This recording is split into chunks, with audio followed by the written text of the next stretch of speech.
is going to be squaring Jupiter and motherfucking Chiron in this motherfucking shit.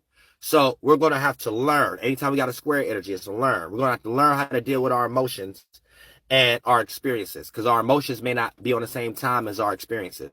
We may be, they're not, we have to learn how to mix these things. We may emotionally be in one space, but our experiences at the moment may be in another space.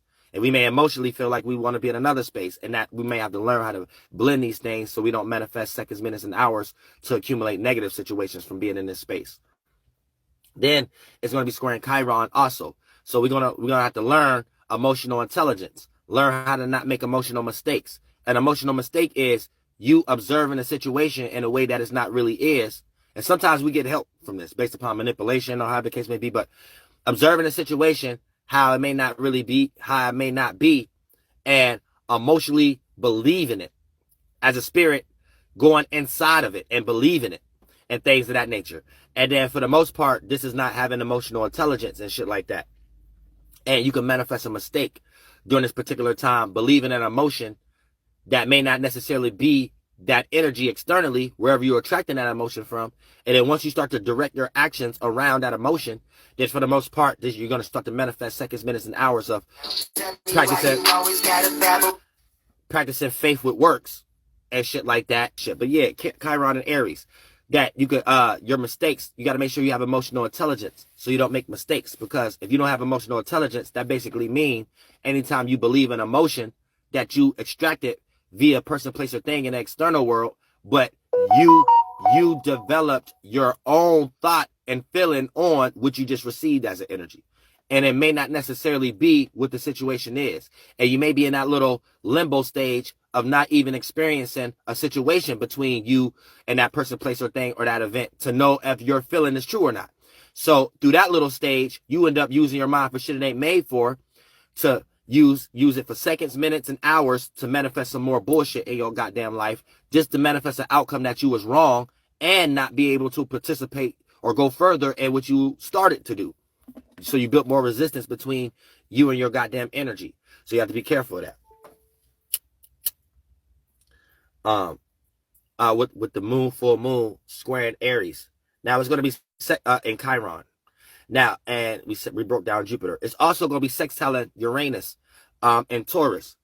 So we are going to have this opportunity to be able to understand what needs to be changed without the emotions attached. You know what I'm saying? And actually feel comfortable with doing it in some way, shape, or form. Whatever that is in your life. You know what I'm saying?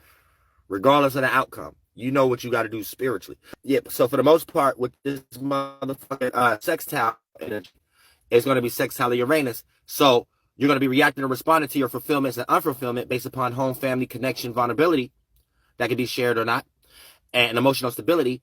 And it's going to be, and based on the sextile, you're going to have opportunities to cater that towards our ability to obtain stability, security, safety, and support when it comes to our way of changing or coming up with a unique way or opposing old and outdated forms of ways of attaining material, maternal, and grounding and things of that nature, and money and shit.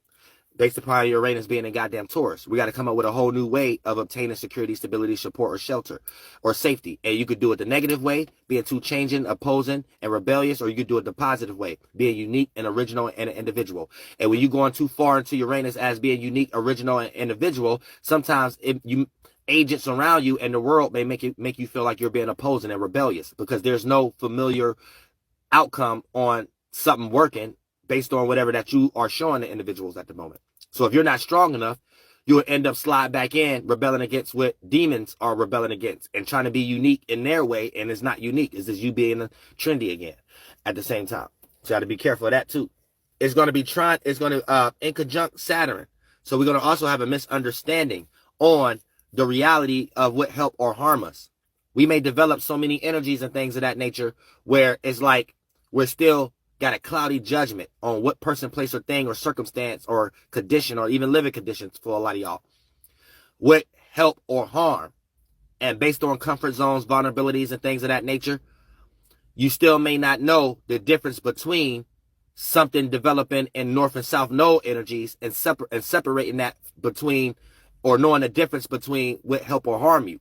For an example, Something can be self-knowed in your life at the moment, aka you're comfortable in it. Nothing's going on and you're safe.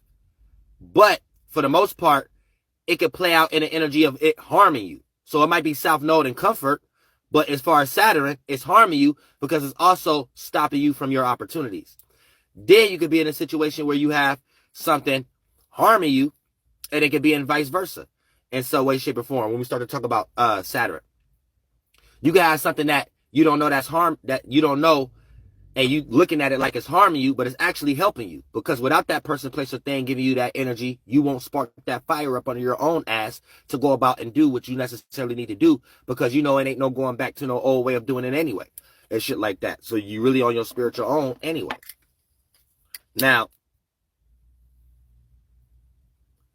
when it comes into motherfucking Neptune, it's going to try Neptune. So we're going to have this gift to be in La La Land and our delusions. So make sure you don't use this gift for negative purposes based upon all the other negative alignments that's happening that outweigh this energy.